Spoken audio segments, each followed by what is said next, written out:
بسم اللہ الرحمن الرحیم۔ محترم ناظرین، یہ جو بابرکت عشرہ چل رہا ہے، ذی الحجہ کا پہلا عشرہ، اس عشرے کے اندر ایک اہم عبادت ہے قربانی کرنا، جس کو یوم الاضحیہ بھی کہا جاتا ہے، یوم التضحیہ کہا جاتا ہے۔ قربانی ماہ ذی الحجہ کی اور اس عشرے کی اہم عبادتوں میں سے ایک عبادت ہے۔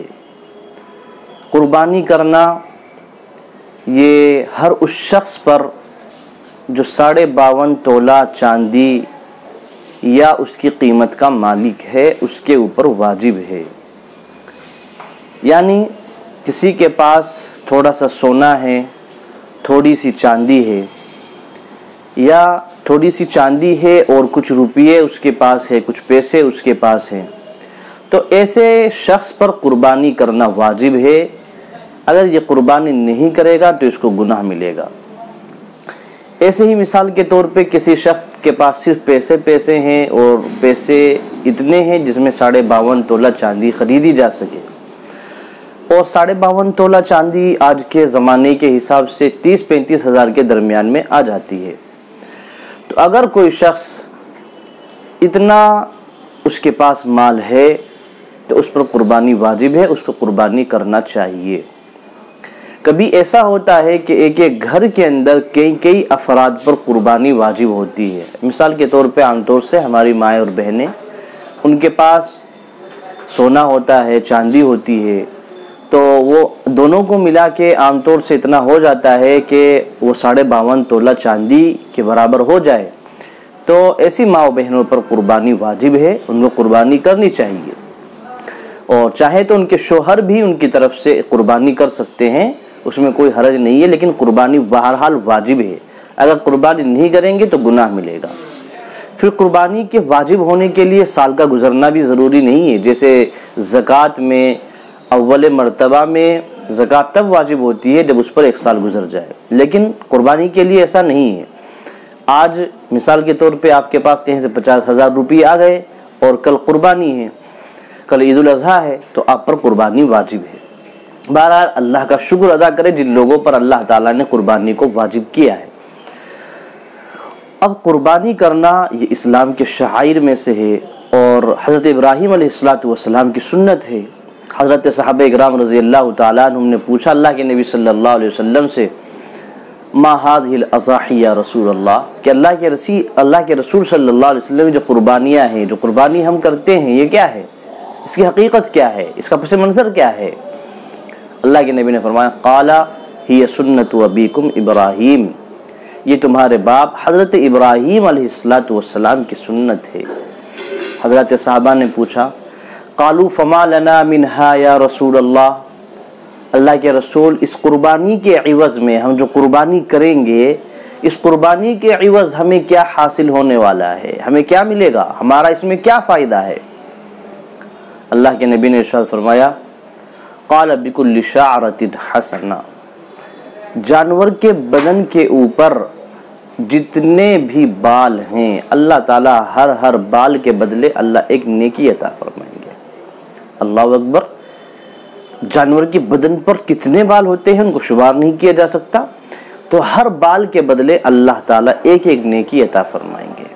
اور نیکی کی اہمیت میرے عزیزو ہمیں یہاں سمجھ میں نہیں آتی ہے، آخرت کے اندر اس کی اہمیت اچھی طریقے سے سمجھ میں آئے گی، کہ جب کیا ہے، جو انتہائی قریبی رشتہ دار ہیں، یوم یفر المرء من اخیہ و امہ و ابیہ و صاحبتہ و بنیہ، کہ اس دن انسان اپنے بھائی سے، اپنی ماں سے، اپنی بیوی سے، اپنے شوہر سے، یہ جتنے بھی قریبی رشتہ دار ہیں، اللہ نے فرمایا اس دن کیا ہے، ہر رشتہ دار اپنے دوسرے رشتہ دار سے دور بھاگے گا۔ کیوں؟ اس لیے کہ کہیں اس کو نیکی نہ دینی پڑ جائے، اس وجہ سے۔ تو بہرحال یہاں نیکیاں کمانے کا موقع ہے، تو اللہ کے نبی نے ارشاد فرمایا ہر بال کے بدلے ایک نیکی عطا فرمائیں گے۔ اس لیے ہر شخص کو، ہم میں سے ہر شخص کو جس پر بھی قربانی واجب ہے، اس کو تو قربانی کرنی ہی کرنی ہے۔ پھر قربانی اگر کوئی شخص نہ کرے، وسعت ہے، اس کو اللہ نے اتنا دیا ہے، اتنی ملکیت ہے اس کے پاس کہ وہ قربانی کر سکتا ہے، قربانی اس پر واجب ہے، لیکن پھر بھی وہ قربانی نہیں کرتا۔ ایسے شخص کے بارے میں اللہ کے نبی صلی اللہ علیہ وسلم کی طرف سے سخت وعید ہے۔